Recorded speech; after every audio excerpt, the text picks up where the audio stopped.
Welcome to episode one. All right, we got Civ here. We got Papa, Mr. Aquaman. The fish fear him. The cats love him. All right, he's in the pool. He's out of the pool. The perfect first guest. We got Peter here. Hello, hello, hello. Now, Peter. I mean, obviously, people in PERS will know who you are, but would you mind explaining your role, or I mean, you kind of do everything. I mean, I message you for like, I don't know, I guess like kicking random shilling bots that come in here to just like spitballing ideas like, oh, we should do a movie night, or like, what's are you trying to get alpha? Like, what's the movie? It's like, so how would you describe your position in PERS? Yeah, so I kind of take on that community manager, I suppose would be the best way. The way I tried to put it on my LinkedIn the other day. Um, so taking care of predominantly the Discord, but that's kind of expanding into Twitter, and we're trying to get some more audience over to our Instagram as well. But yeah, like you said, people have questions or queries, or hey, is this guy actually Carlini or is it a fake one? Like, yeah, I'm always around, or at least like contactable for anything like that, and then just kind of chatting away with people as well. I try and be as attainable and like contactable as possible if anyone has any questions or issues or anything, and then kind of just move on from there. And yeah, I'm trying to do a few more community events and stuff as well. So I think we had movie night the other day, which was really fun. But yeah, just anything fun or any issues. Sometimes they're both, but yeah, Gotcha. that's me. No, I think you guys do an amazing job of that. I've personally messaged you like several times where it's like there are times when like the fake Carlini comes in, or you guys are handling some. I think it was like the debate between kittens, if gas being free or fermenting, or like how that Mm. works out, and the ability you guys have to handle that without just like brushing it off, or like I'm right, you're wrong. And your guys' ability to do that customer service aspect of NFTs is, I think, um, refreshing. It's kind of because you'll see Mecca, where it's like, can I like name drop other NFTs in here? Fuck it. Yeah, sure. Where it's like you're like, did the devs just leave? It's like, where are they? And it's like you see like a couple months ago, like the raccoons, where it was like, okay, we're just gonna like turn it all into bones, and you're kind of fucked. And it's like you see like a wide range of people that are in here for the short term versus the long term, and I think you guys do a good job of you know building the community in a way that is sustainable for the long term. And when Yeah. we talked about that, you had mentioned you guys have like customer experience with like customer service. Like, yeah, can you expand on that? Like, I guess Yeah, like sure. Papa before Papa was Papa. back when I used my real name. Yeah, so my kind of background before I got into crypto, NFTs, all of that sort of stuff, um, have always been in customer facing roles. So always dealing with the public, with dealing with questions, dealing with queries, I guess complaints as well. But we don't really get complaints in here. It's more kind of, hey, like, why is this being done this way, or could you not have done it this way? And I think, yeah, like you mentioned with that whole gas conversation, which I'm assuming is conversations that people are having in multiple different servers. We're aware that that price has gone up and up, and for a lot of per holders, I know it's their first NFT, or maybe their first NFT outside of Top Shot, because that was a access point that was a lot easier. So yeah, I think it's trying to make sure that we don't come across as like dismissive for those sorts of issues, because they are issues to people, and I think it's always trying to understand where other people are coming from, which is from my side of things what I always try and do is like, there's very few times in this server, like since we started, that I felt that someone was just actively trying to wind us up, or actively like fudding the project or whatever else. It always feels like, can you expand on this? I think because we have built ourselves as open and honest and transparent from the very start, is it then kind of takes away the ability for people to try and fund the project. It's like there's nothing that nobody doesn't know. You know, apart from maybe some alpha of what's coming in like future airdrops that we're planning. Yeah. You know, in terms of actually the economics and the tokenomics and the way that the project works, we're very upfront and kind of honest about that. So that's how I try and answer those sorts of questions. The gas thing with the kittens was it's purely based on that's how the Ethereum blockchain works, and yeah, No control we're over kind that. of bound by that, Yeah. unfortunately. But I know myself and Hoddle especially have been in the server recently trying to, you know, teach people the very best way of getting the very cheapest gas. I know Hoddle worked really, really hard on making that smart contract for the kittens claim as gas friendly as possible, to the extent where I've had loads of people DMing me saying like, "Oh yeah, like MetaMask kind of estimated at this, you know, like $200, $300, $400," and it's like I actually only paid like 60, 70, 80 or whatever. So yeah, there's been a lot of kind of good stuff with that, but I think you then, if you come at it, you know, coming at it from that background for myself, it kind of then means that I treat people as if they've got something. As it's a proper thing that they're trying to talk to me about. They're not trying to like, you know, tear it down or say like, oh, this is rubbish. I'm like, okay, yeah, like you've got an issue, let's talk about it, and I'll try and have those conversations in the server rather than it kind of going into DMs. I'd rather have it out front because again, we don't have anything that we don't want other people knowing about, Yeah. apart from Alpha, obviously. And I know Huddle.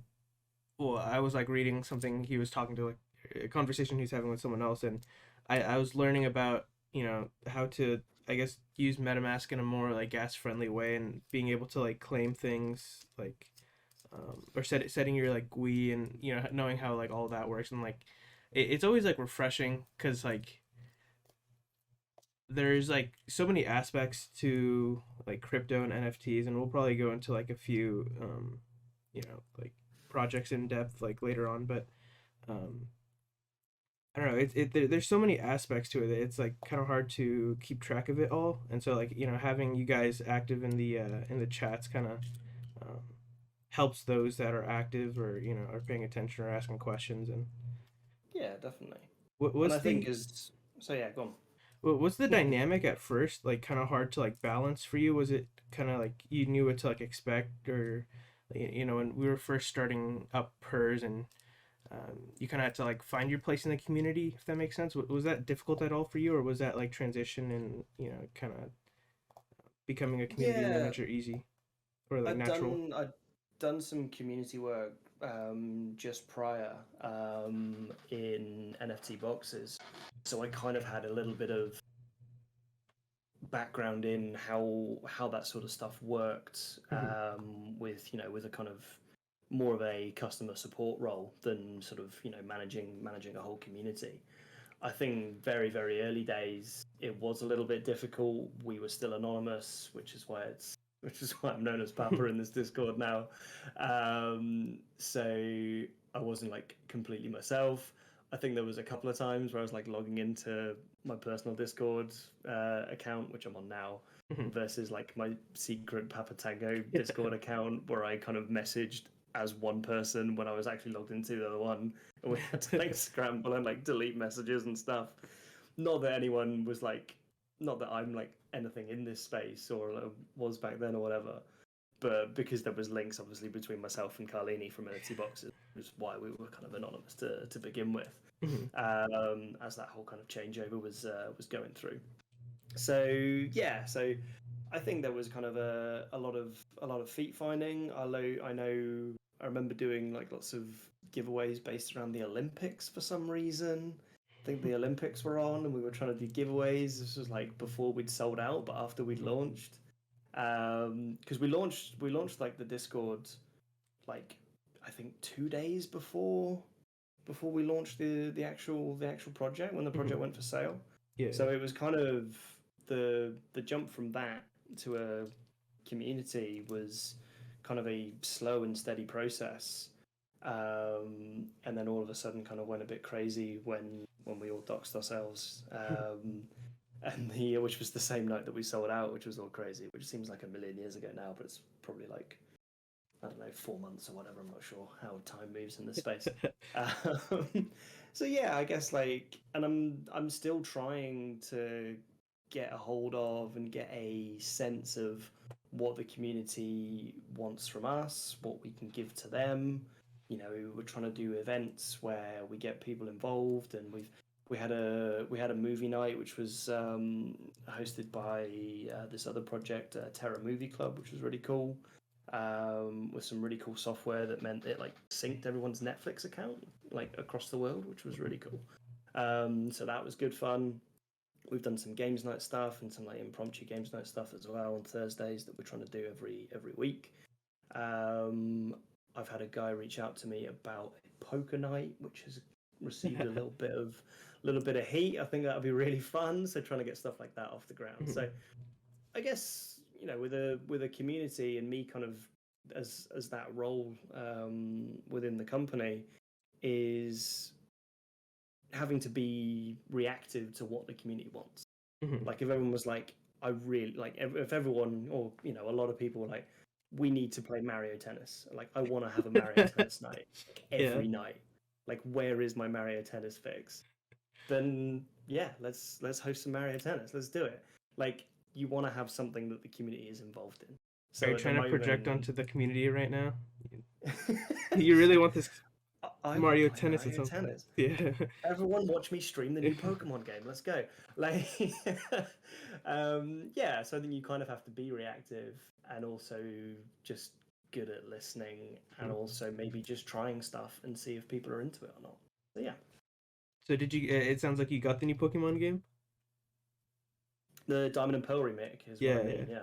Which one Dude, did I you love get? it. Diamond, because that's the one I had when I Yeah, was a kid. same. I Civ, love did it. you ever get into Pokemon?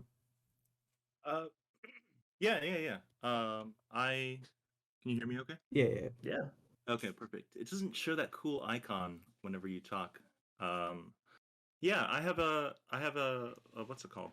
Um, I've been playing Pokemon Blue since it first came out. Gotcha. Did you? So Yeah. you're an OG then? Oh yeah, a long time ago. In fact, I traded a Magic the Gathering card for someone's Pokemon Blue, and that's how I got it. One hell of a trade, dude. That's a good Yeah. deal in my eyes. It One was hell good. of a It was flip. good. No, starting early soon. I love it. So that does bring up a question I had that I wanted to ask for both of you guys. You know, like, where did you guys start in like your flipping journey?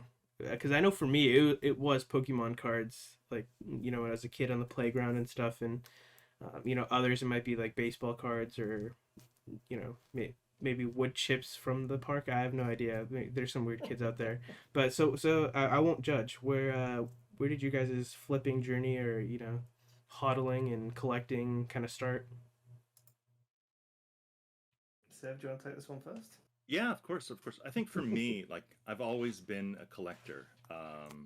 Just in terms of like video games.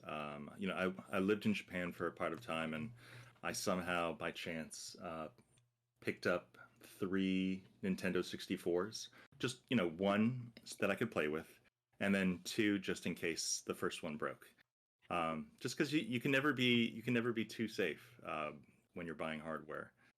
But it's you know being you know there's something about the weight, the heftiness of an item, being able to see it, being able to kind of know where it came from. That kind of makes it fun to hold on to things that people have subjective and objective value. For sure. I love that. I think my collecting, I did do Pokemon cards. I remember there was like a department store in like my hometown, and it was like the only place you could buy Pokemon cards for some reason. And I remember being there and seeing they had like a Charizard card like on hold or something. And it was like the first time I'd ever seen one. And I was like, I think I had like £15 in my pocket, like my pocket money that I've been saving for weeks because I was going to go buy some booster packs. And I was like, how much for the Charizard? And they're like, oh, I'm sorry, we've already sold it for £10. I was like, I have £15. They're like, no, we've already sold it. I'm like, oh no. Like I wanted it so bad, so I just bought the booster packs instead. But I did get a Magma in one of those booster packs, so it's like that counts. Like I like Magma, so that's fine. I still get the sticker books for each like major football tournament, so like the Euros and the World Cup. So I still get those every time. Probably more out of nostalgia now than actually trying to compete it. And then yeah, so like anything like that. I think I've never been like a completionist in terms of I want to have like the whole set of everything. I just find my favorite. Like I find my favorite thing. So if it's like football stickers, I want like shinies of like my team or like my favorite players, I want them. Or if it's Pokemon cards, like I think in the last year I've bought like 5 shiny Nidokings because he's just my favorite. He's my boy, so I want as many of them as I can get my hands on. And I think yeah, that kind of probably got me into like Top Shot, which then kind of a digital collectible, right? Like that's what they're doing, and I think that makes so much sense. And I'm really excited for the NFL version. Yeah, that's coming out soon, isn't it? I hope so. They said before the end of the season, right? Yeah. And what, we're nearly at Thanksgiving, so that must be Can you hurry it up? Exactly. Yeah, I want before Saquon goes off the Giants, I want to get one of his. So it's so I think it's kind of it comes from that, but I'm always like just trying to get my favorites rather than I want to get every single Top Shot moment or every from a specific NFT artist or Pokemon cards or whatever. I just want my faves, and then I just want to hold on to them. Look at them. Because then they just, exactly. No, so started early. I've been holding on to this question for maybe a week and a half or two, because I saw when we launched the Penelopes Instagram, I kind of stalked it a bit, and I saw some Pokemon cards and like, I think you had like some boxes. Do you still have those? Are those yours, Peter? They're not mine. No, those are Carlini's. Ooh. As far as I know, I don't know whether they're still in his possession or not. I don't know whether I'm allowed to say that they're his, but it's too late. We're here now. So yeah, cat is out of the bag. Yeah. Well, exactly.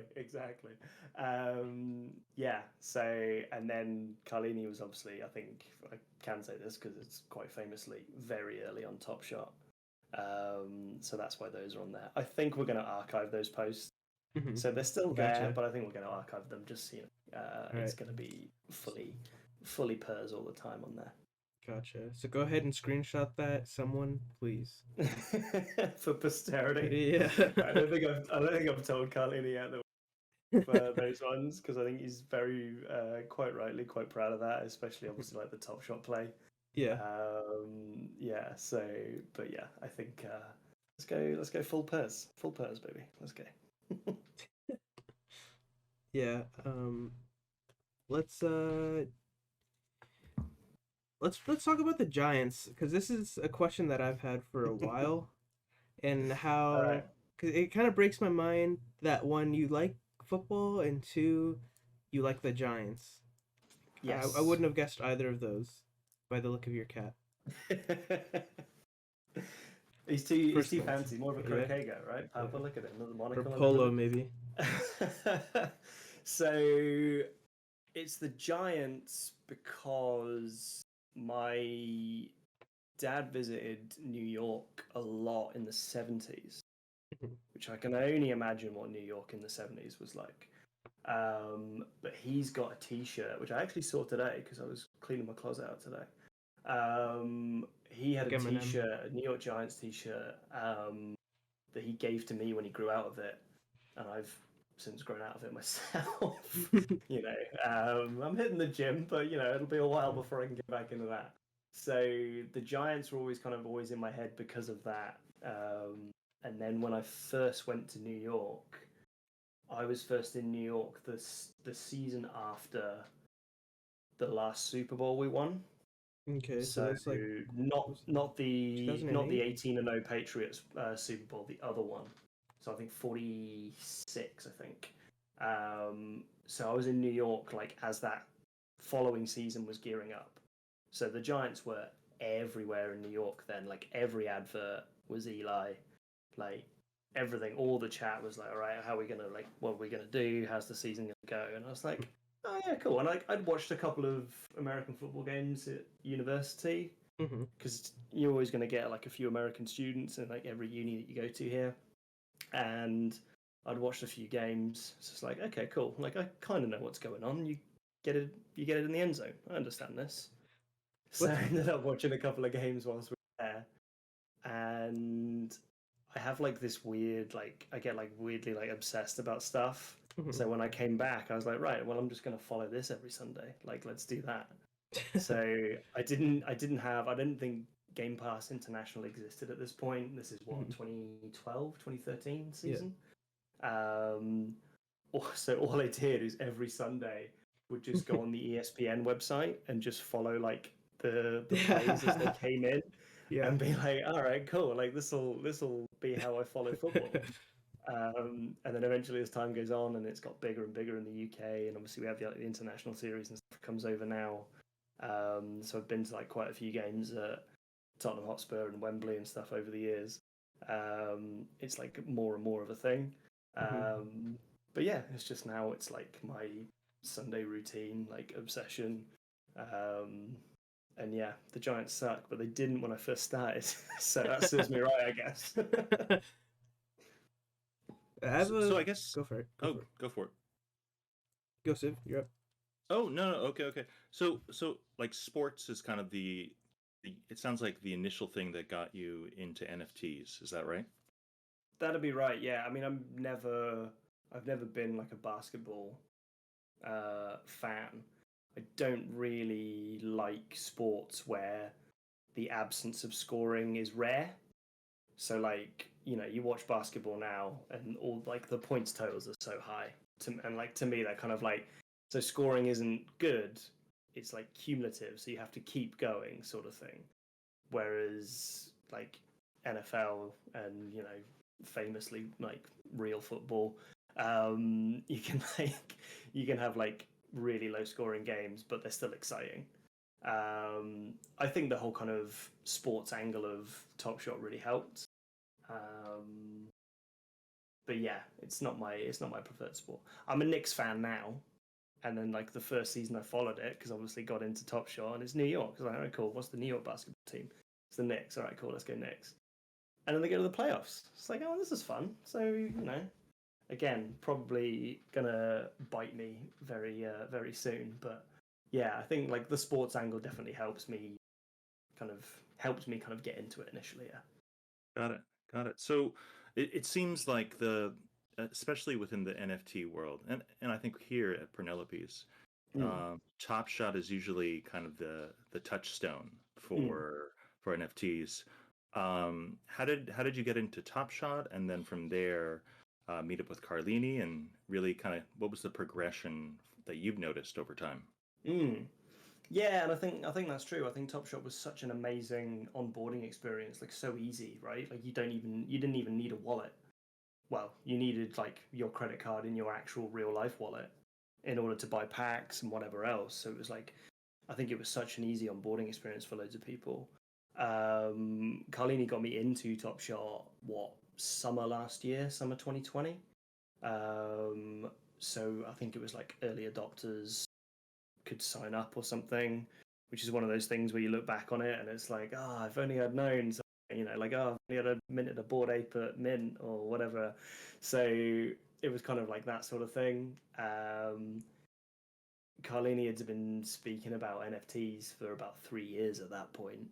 And this was, I think Top Shot was something that was a little bit more, because it was that bit more accessible and made a little bit more sense to normies as I was back then. It's like, like sports cards, I know these because as my aforementioned sticker books and stuff, like this makes sense. This will probably be really successful. People love basketball in America. So it was kind of like that was like an easy onboarding process for me as well. And then it just kind of ramped up from there. There was then other projects to get into. It's like, if you like this, you'll like this. You minted this, let's go into this. And then obviously this year it all went crazy from like March onwards, everything just went bonkers. So it's obviously more and more people getting involved. It's amazing, like with Penelopes, to see how many people either like first NFT or, as I said, like first NFT outside Top Shot, and that feels it feels like a lot of pressure because, you know, people's first NFTs are really really important to them. So, you know, we want to make sure that whatever price anyone buys in at, we want to make sure that we're bringing them value, bringing them the thing that they bought in for.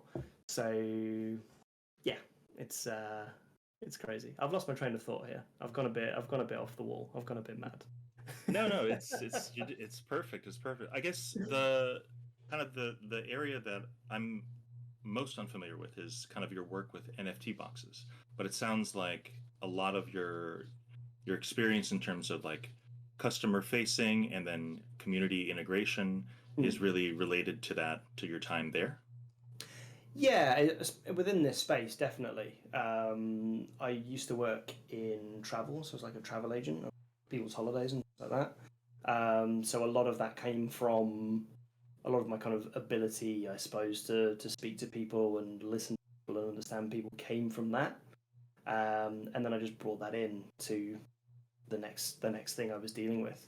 So with NFT boxes, was basically helping out in terms of customer support and taking away Carlini's raft of DMs and trying to funnel them more towards me and help out as much as I could there. I just tried to kind of always treat everyone the same. There's less and less obviously now, but there's more and more people that are completely new to this space. So rather than try and speak in acronyms and jargon and everything else, you just try and break everything down to, it's like, right, can you see a little fox? It's like, yes, cool, that's MetaMask. Click on that. And like I must have apologized to like 1,000 people kind of dealing with these jobs, and I'm like, I'm sorry if this is all, I'm going really, really basic. I'm going really basic because you might be brand new to this. So let's start you there. And if obviously you're way beyond that and there's a larger issue, then we can get to that point. So I think kind of like trying to treat everyone rather than try and treat everyone as like, oh, I can't believe you don't. How are you even here? Like, that's not going to help anybody. You're gonna piss that person off. I'm gonna come across as some arrogant kind of like gatekeeping NFT monster. It's like, no, that's not going to help anyone. Like, NFTs win when we all get involved and like more and more people get on board. Like, that's what we want. So yeah, just kind of like trying to help with that, I guess, and using that experience that I've had before to hopefully make me good at it. Definitely. So thematically, the themes that I'm like picking up are like accessibility is pretty much one of the big things in community driven work. Would you agree? Yes, definitely. I think accessibility, you want that to be as easy as possible. You want things to be as accessible as possible, because the more accessible your project is and the reasons for getting involved in it, the more obvious that those are to people, the more people you're likely to get involved. So again, Top Shot mentioning that as to me a perfect example is, it's like, here's a concept that everyone knows. Everyone knows the sport of basketball, whether you like it or not. Everyone's seen Space Jam. Come on. And plus, a lot of people, probably a lot of guys, but a lot of people have collected stickers or sports cards or whatever else, all this sort of stuff. So it makes sense from that perspective. Penelopes makes sense within this space because everybody knows at this point, everyone knows what a 10,000 edition profile picture project looks like. But why are we different? How is that different? Why should I get involved? And then we can kind of hit you with all these other different doing, and then we're trying to do, you know, the best way. So we've got the Kitty Vault that we're kind of looking at and adding to all the time. Obviously, you guys, the community, votes on that as well. We've got the token staking stuff that is coming, but we're trying to do that all completely correct. So we're going to do it completely legally. We're going to have it all kind of ratified. So there's no comeback on it. Like, so we're trying to do all these things slowly and surely. So I think if you make all of that accessible and you make that obvious, then yeah, the onboarding process becomes easier and easier. It becomes more and more of a no-brainer to get into the project. And I think we're also, what we're doing, especially with the kittens launch, you're making the access point, you're making more access points as well. So if you want to be part of the club, you don't have to go for the full cat. You kitten, and you still get benefits from that. But if you get the full cat, then you get everything else that's coming as well. So, yeah, accessibility is huge. It's probably the biggest thing, I guess, right? Definitely. I mean, I think I would completely agree. I think the accessibility or the ease of access with which one is able to interact with the project, or at least interact with the community, really makes it really nice.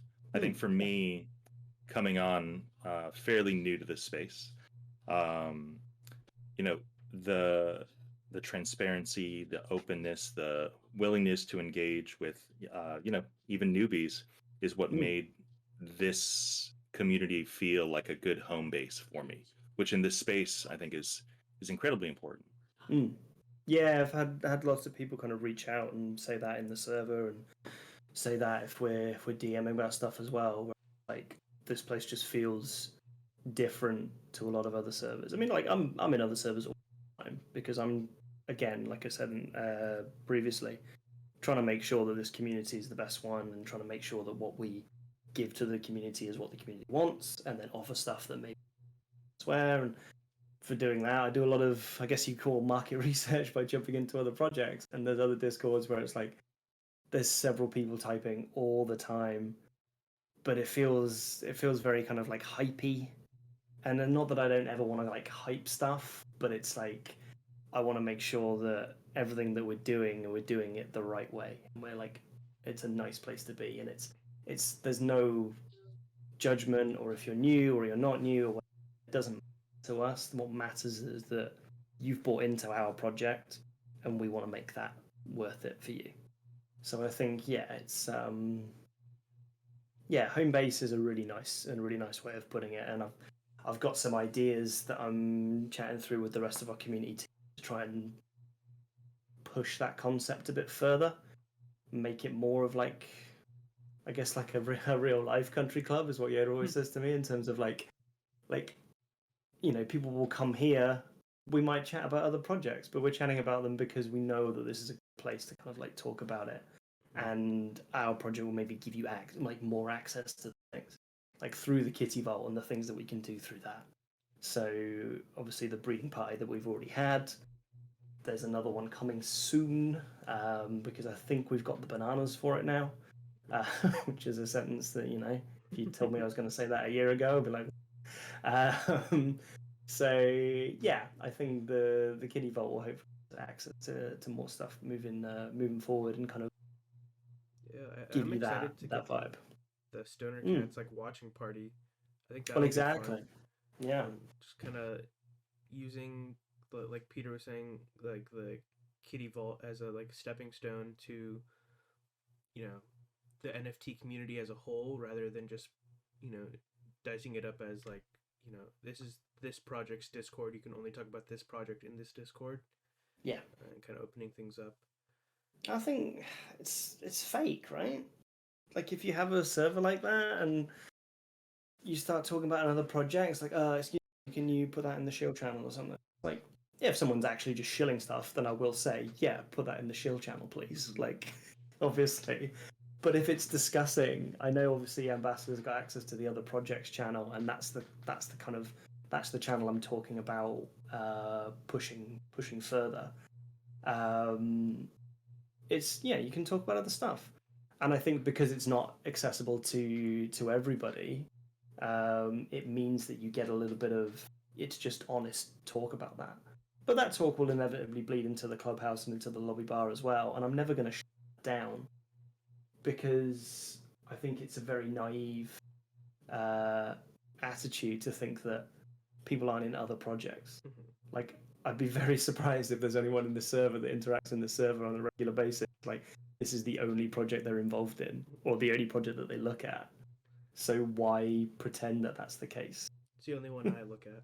But I think you have a good point, because it's kind of like, I guess if you like step back and like looking at the crypto market as a whole, the impending doom of like regulation, it's kind of that like you have to have a good balance between, you want to, in the crypto market, it's protecting consumers, right, and traders and Mm. retail, and that whole debate, that's the big banana to peel for another time. But it's we have to have that balance where there's healthy conversations to be had about other projects, or the NFT space as a whole, or if you set up these like walls to like that are like so high up you can't even like look over, then you're kind of just gonna be in this like little fishbowl in here in a Discord, or on Twitter. It's I think um, the equivalent of like traveling in real life. It's you need to kind of see other cultures, or Broaden the see other mind. Yeah, people's way of life, and kind of you know have that influence you in some way to kind of grow. 100%. Peter, I love that. hello, Hello. friends. Hey Yoda. Hello. I saw you guys Hey. chilling. How are Doing well, how yeah, are you? and yeah, doing good. And I think to add to all of your points, that is obviously we are all in other projects, and I think what makes Penelopes unique and what can kind of set us apart from so many other projects is exactly that point. So obviously I'm involved with Kongs, and I'll use that as a perfect example. You you literally can't talk about anything other than Kongs. Specifically in their main chat, and in their other chats, there's not a whole lot of, other than like Wall Street Kongs where people are doing alpha talk. You're not just congregating to talk about other projects, and I think that that's a really unique thing, that as a project that we bring to the table is kind of a safe place for people to be able to discuss NFTs in general. So I think if we as ambassadors of the project can harness that idea and explain it to other people, Penelopes is always the anybody who, in real life, that's brand new to NFTs. This is the project I tell them to get into. I might talk about Kongs, or some other low entry. Kongs are not low entry point, but I may discuss other low entry point projects. But this is the project that I tell people to get your feet wet, because it's so inviting. The team is obviously extremely welcoming, and Carlini's a good leader, and I know that he does want the project to be able to succeed without him being the main lure for people. But the reality is, we have great leadership, and I think that's going to be what drives us into this next phase of Penelopes. Yeah, those are really good points. And I think even like looking towards the future with our companions, we are, we have that lower entry point still, right? So I know personally, like one of my friends, one like who's not into like NFTs, asked me about it, and it's still kind of like, okay, trust me, you want to put your whole paycheck into MetaMask, and then you're gonna want to go ahead and buy this JPEG, and it's like, okay, well, we have kitten baskets, which were I think like $68 at the time. There's gas involved, but then it's having these like entry points where it's a lot more affordable to kind of get your feet wet or paws wet, or what would you call like what are gorilla feet? Just feet? Anyways, just to dip it in there, and just kind of take the plunge a bit. And it's I think having the companions, you're saying like baby Kongs are not entry point, but they're it's still within the realm to kind of get a VX Kong a bit, especially like as the market flows up and down, you can generally find good entry points. I think PERS got down to like 0.22 or something like earlier this week, or last week. It's I think having the thought of like entry points, or how to bring in new people, and how to then have economies of scale where it's not just like setting up these walls and kind of not allowing healthy debates or conversations, or you know, like there's you know, obviously going to be like shilling that's going to go on, and that's for, you know, the shilling channels, but um you know, I think I'm still really proud of it being called Shilling Me Softly. yeah, yeah, Still, dude, no, I love that. I giggle at that every That's time I so see it. good. I'm Yeah. like, Such a good channel name. That's what I like yeah, about I'm gonna pivot here is I guess Papa, kind of like the human element that you kind of bring to it, and like I guess like everyone on the team, where it's not like everyone's like robots. These aren't like the set in stone like ways. Like you guys are able to have fun with it while you do it, and I think that kind of bleeds into the project, into the community a bit, where it's, you know, a lot more relaxed. You don't have to like, you know, worry about saying the wrong thing, where it's like, oh, you know, like mentioning like Genesis Kongs or something is gonna get you like your message deleted or something, or yeah. you know, upset with like the mods, or you know, you don't have to really like step on eggshells while you're in here. You can kind of just enjoy it, have fun, and you know, meet new people, talk, and learn while you're here, which is, I think, very important. Yeah, definitely. And I hate other servers that you go into where it's that, because I think you've said it really well, Alamo, in terms of it like this walled garden or this fishbowl, I think you said, where that's the only thing you can talk about, and it just all becomes really fake. And I love the fact people are kind of they're here and they're chatting in the server, but they love this project, but they're also in other projects because everybody's in other projects. Like that's not like a big revelation. Like, but Yeah. it's why you come here instead, because you want to talk about this. And it's like, oh hey, like kitten, like the whole stuff with the kittens has just blown my mind, and I just love it so much. Like what I've literally today, like, you know, did a few chores around the house. It's Sunday, right? You're doing a few chores. You're doing a few. And then I'm kind of like, right, let's jump in the office and see what's going on, and let's go through Discord.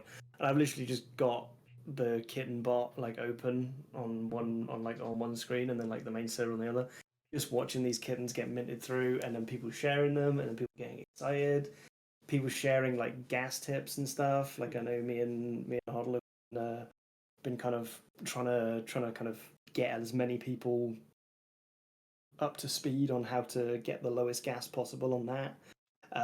And just seeing all of that roll in is super, really, really cool to see. And then, yeah, like, what else are the people up to? It's like, oh, like, it's Friday night, I'm having a whiskey, which I know was me, but like other people getting involved, or like the other night when I was drinking tonight, what are you doing? What are you up to this weekend? It's like, it feels like there's a bit more of there's a realization or a appreciation that this is really fun, but everyone's got a real world kind of life and job and family and friends and stuff. Yeah. Like I think there's like an appreciation of that, which is really cool. That I really enjoy. Or popping in and watching Katie make some pie.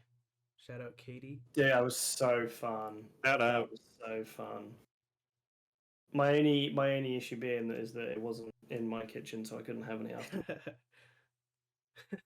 But yeah, really, really cool. I love that stuff, man. So fun. Yeah, I'm excited, and I think one of the things that kind of give me hope about, I mean, this project more than like some other projects is, and I've always said it, where it's like the forward thinking and like, you know, planning for the future, where you guys aren't afraid to try new things, or you know, maybe push the boundaries, or kind of, you know, test out things, and if it doesn't work, you know, so be it. But you know, we're gonna fucking have a baby Kong party, a breeding party, and we're gonna, you know, have, you know, a DJ in here. That was like crazy. That was, you know, shout out Yoda for that. Um, that was amazing. And you know, and if we have more in the future and we can learn and adapt and add new things, it's gonna kind of evolve over time. And Katie, you know, we talked about it then, but like, you know, having like a Penelope's apron, and you know, just kind of seeing where these like thoughts can kind of like happen freely and naturally and organically, and um, kind of just like spitball things and try it out, and if it works, great, and if not, then you know, so be it. But I think it's, you know, having so many people in here that are like inspired to act and to do and to try and talk about things is I think important for the community to grow. Yeah, definitely. I think forward thinking and long that we've been clear on from the start. This was never built as a sell out, see you later sort of deal. It was very much, we're built to last and built to kind of keep going and be built for a tough. long-term project. Yeah, exactly. I don't think I think. I mean, obviously, there's been hundreds, maybe 1,000 of these projects potentially. I'm not sure. tons. I think, Too many. and a lot of them, yeah, Sorry. definitely too many. And we're not kind of blind to the fact that we're one of them, like completely. But it's a case of wanting to still be here a year from now, 2 years from now, 3 years from now, and build and grow into this space and do right by the community that have bought into us, whether you bought into us on the day that we launched when no one knew who we were or what we were doing, and we were just another kind of generic iteration of 10,000 profile pictures, or whether you bought in today, like the last couple of days from stuff that's been going on Twitter, or anywhere in between now and whenever. Like, we want to make sure that we're still here and still delivering value and positivity and somewhere to come and chat about nonsense and watch the latest movie with a bunch of people that you've watched a load of movies with, or whether you're here because the next companion is going to be this, or it's going to give you this, or the token stuff that's coming through. I think it's trying to build something that's here for a very, very long time, rather than an NFT long time at the moment, which is still, stuff happened. Like, I was gone for like 2 hours, like signed off for like 2 hours at the gym, and I come back and there's all this craziness that's like, this person is actually this person, or this person's now cancelled because of this, or there's been this run. I was gone for like 2 hours, guys. What happened? Yeah. Peter, did you see Cat's Fanatic? He had an awesome tweet yesterday, a thread about, and if you guys, did you guys already talk about this? No, I don't think so. Okay, so he had an awesome thread yesterday about some blue chip projects and total NFTs for sale per project, percentage wise, just showing kind of the diamond handedness of certain projects. And now, not including the liquidity pool. What was that? Oh, did you say something, Peter? Alamo, did I lose you? No, I'm here. Okay. So Cat's Fanatic, we were not including the liquidity pool. Around 5.5% of inventory was currently listed for sale, compared to other great projects that had between like maybe 11 and maybe at the high end like 18% for sale. So it was a really cool statistic and thread that he posted showing, this project is different. We are not, as Peter was saying, we are not playing the short game on this. We're not playing for the short term Carlini pump. We're playing months, if not years, down the road to be part of that next level of NFTs that are still going to exist, because the reality is so many of these NFTs that exist are not going to exist, or they're not going to exist with any value in the future. And I had an amazing conversation with Carlini the other day, and it was just really, I guess maybe the word's invigorating to hear him talk about just all of the things going on behind the scenes. And I think that's one of those things that can be hard to download to every holder. Like, hey, here's what's going on behind the scenes, and here are the things that we're working towards. But like, he's playing this game for the long run, and he knows, he is well aware he could pump this project into whatever, I don't want to say whatever he wanted it to be, but he's well aware of what his influence in the space is. And he wants to make sure that we have something awesome for when that time comes. And as somebody who, like Carlini, was one of the first people I met in this space, and so I trust him. I haven't listed a single cat since the beginning, not one, and that's because I do believe in the long-term vision of the project. So I think we got really awesome things in store for us down the line. And again, check out Cat Fanatic's tweet, because it was really people love to see stats and numbers, and that was just an awesome thread that he put together. Yeah, Yoda, Yeah, would you I mind love linking seeing me that. that so I can I'll put it in the description of the YouTube video whenever this gets Yep. posted. Thank you. Absolutely. Yeah, it's in the and I believe it's either in the clubhouse or the ambassadors lounge. And one other point I want to make, it should not be lost on us that the Kongs sent members of their council to our breeding party, because they are very, very protective about what they do and who they hang with. And of course they were there to support us, because we were also promoting their project at the same time. But Coco donated 500 bananas. I don't think that that's something that he would just willy-nilly do to any project. He is also our number one holder. So it shouldn't be lost on people that the Kongs came, they hung out with us, they donated to the breeding party to kind of spread the love around. And that means a lot more than some people may realize. Doesn't mean that they that we're collabing with them, but to a certain degree, for the Kongs to show up with the people they did and do what they did with us that day it was really special. And there is going to be another breeding party. We are working on it. It may be next weekend. We're just waiting for a couple other elements to fall into place, but there is another breeding party because, as Peter said, we do have the bananas for it. Gotcha. We got the bananas. We got the bananas, bro. That's the quote we'll go with. Yeah, I had a quick question, and I think this kind of goes for both Papa and for Yoda. I think just speaking of IRL and also kind of online, we've seen a lot of changes, in the world and online, especially in 2020 and 2021, in terms of like how you best balance both your IRL lives and your online lives. What is it that you do to make sure that you're grounded, that you're taking care of yourself, that you're not burning out? Because I think the real fear, especially when we shift so rapidly to a new space, is that sense of boundaries disappears.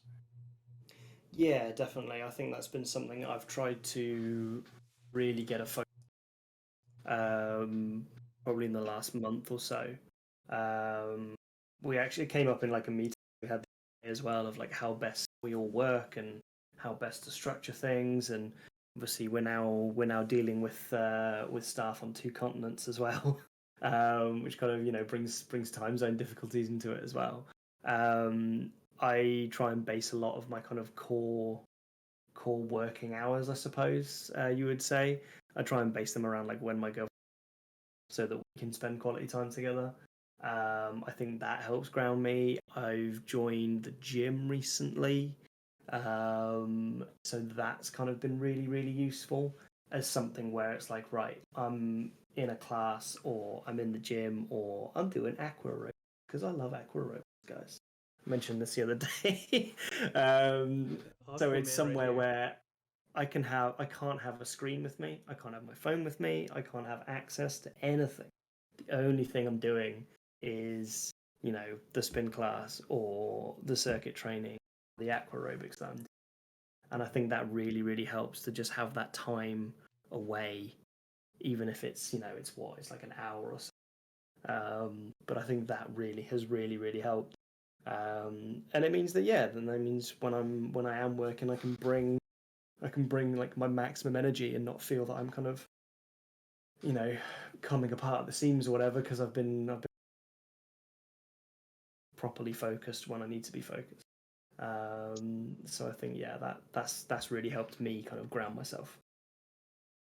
Now I am still in my real life job, So to any of you that are still not doing this, let's say full time, I'm there with you. And so what I have found is, just to give you like a tiny background, I'm a father of 3 daughters. I'm married almost 17 years, and I have a business that I've run for over a decade. And my allegiance is also to my employees. So as much as I want to make that move, I have to make sure they're also taken care of if and when that time comes. So finding that balance for me has been really difficult. I make sure I work out every morning, and then I am trying to find this balance between in real life and this. And all I can say is I actually had somebody ask me this the other day, a coworker. She works for me. She's in Penelopes. There was some alpha that got dropped the other day in another Discord, and she had missed it. And she said, and I had brought it up to her. I said, "Did you get in on this?" And she said, "No." And I said, "Oh, that's too bad. It was some good info." And she said, "I don't know how you do it." And I said, "Well, here's the reality of it. I believe in this so much, all of this space, the potential of it, that I do not want to miss the opportunity." So right now I look at it as that time that I'm having to spend, even though it's more time than at times I want to spend. I have to spend that time right now because I do believe this is the future. And I do believe that there is a way to do things differently, where that idea of the 9 to 5 job, at least for somebody like myself who envisions being full time in this space very soon, I'm like, the only way I'm going to get there is by grinding, understanding it, learning all the time. And then eventually I can break free from being full time in real life. And it's a lot of work. But you know what? Like, I'm looking at the people that are in this room, and so many of us have become friends, and that has made it palatable, because at least at the end of the day, the time I'm spending here is amongst people that I consider friends. So that makes it way more enjoyable than, going to punch the clock at a normal job. So Yeah. so that's my take on that part, and it is not always the easiest thing. Fair enough. Fair enough. Fair enough. Alamo, did you have any? I think Yoda had some really good points there about, especially there at the end where it's like, it's more of like a, well, I don't know what the gender neutral word would be, but there's like a brotherhood, some like, you're not punching in, and like there's not like coworkers that you like despise, or like you have to, like put on a fake smile and say hi to. It's kind of a lot easier to, when you are doing, or if you treat it like a job, where it's, there's so much to learn here. And there's friends that you have to like catch up in, like Yoda was saying, like, "Oh, did you catch this alpha?" And it's like, "Oh no," like, and then you can kind of like catch them up, and kind of helps spread the gospel of ETH and NFTs and stuff. And it's there's so much to it. And I think the importance of like finding that like work-life balance, especially in the part that like Yoda is in, where it sounds like he's like kind of like in between, you're kind of like pushing towards full-time on here. And it's I hope it's sooner than later, Yoda. I think you do a good job of what you do here, and I think it's gonna only help the community grow when you are full-time. I think that finding that like work-life balance, and finding time for family, and like Papa was saying, managing your time where it matches up with his girlfriend, and your family, and being able to maybe take your kids to school, or having breakfast with them. And I think it's small things like that that will add up over time. And I think it's like, Siv, you probably know this more in depth than me, but it's burnout is real, and I think it's important to kind of talk about it and make sure that there's always people there to talk to. So if people need anything, I'm always a DM away. Papa's community manager, I'm sure he'll pop in when he's not in the water, but I think finding that balance is important, because I too have like burned out on like I'm at work just listening to the SEC talk about possible like regulations and trying to like learn and pick up new things. And there's like so many new things, like Papa was saying earlier too, and he's off for like 2 hours, he comes back, it's like a whole new NFT project had minted, had rug pulled, and like all within that like 2 hour time space, and it's like, what did I miss? It's like the community has evolved so much in those 2 hours. Or like you go to bed and you wake up and it's a whole new, it's like, oh, you thought that was the right community to be in? Wrong. It's like, what? Alamo, you brought up an awesome point, because some of us that are, have really banded together, if we're checking out, like, if we need to check out for a day or for some hours, we tell each other, so that way if there is something that they do need to know, you can at least check out knowing that your friends in the space have your back. So anybody who's in here can always reach out to one of us and say like, hey man, I'm clocking out, but here's my email, or here's a way to get in touch with me if there's something that I need to know. There's a lot of us that are like that, because you're totally right, dude. You can burn out quickly if you're just nonstop in the space. Yeah, there's so much going on. You have to like filter through so much of it, because there's Twitter, there's all these independent discords, and like we talked about before, where it's like a lot of these discords and communities are kind of built up, they've kind of built up these walls, and you're kind of isolating the project in there. It's like you kind of have to go ahead and visit each one individually and kind of catch yourself up on all that time. It can get taxing. It's so yeah, I'm there with Yoda. I'm always a DM away, or you can @ me. I'm always there. Yeah. Thank you, dude. And guys, speaking of that, I have to fly because my dad is over to watch the Bills game. But I wanted to make sure I stopped in to say hey to everybody, and I'm pretty sure we're losing right now. But love catching up with the Purs, and I'll be chatting with all of you this week, I'm sure. Dude, Thanks for coming out. Colts are burning the Bills right now. Oh, is it more than 14-7? Is it more than 17-7? Dude, the money badger is on point. Money badger. I'll catch up with you guys here in a bit. All right. Great chat, Yoda. Good to see you. Awesome. All right. Surprise special guest. There you go. Yeah, that was awesome. We're at an hour now. I think we've taken enough of your time. We can probably go ahead and watch football now. What do you say, Papa? I'm down for that. Like I said, it's always a good Sunday when the Giants boil anything. So that'll be good. I've got some ribs and some mac and cheese tonight. Oh yeah, can't wait to see that in the chat. It's gonna be good. Yeah, we'll drop that. But no, this has been really, really fun, guys.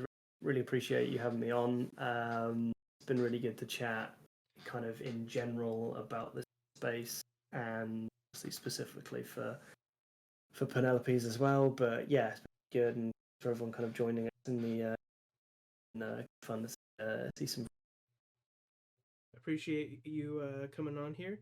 We'll go ahead and drop the socials, and we'll follow up and make sure if there's anything you want to throw in the description of the video, we'll go ahead and do that. And like Yoda said, we're gonna have a breeding party coming up soon. We got the bananas for it. Lots to look forward to. Probably some movies coming up. Some Mario Tennis every night. I heard Papa say every night Mario Tennis from now on. Yeah. I don't know. Have they even dropped one on Switch yet? I don't know. I'm not sure. Yeah, if not, I think so. They have. I know there's a golf one, which Mario Golf would be way more country club. Okay, it's Mario Golf every night we're doing.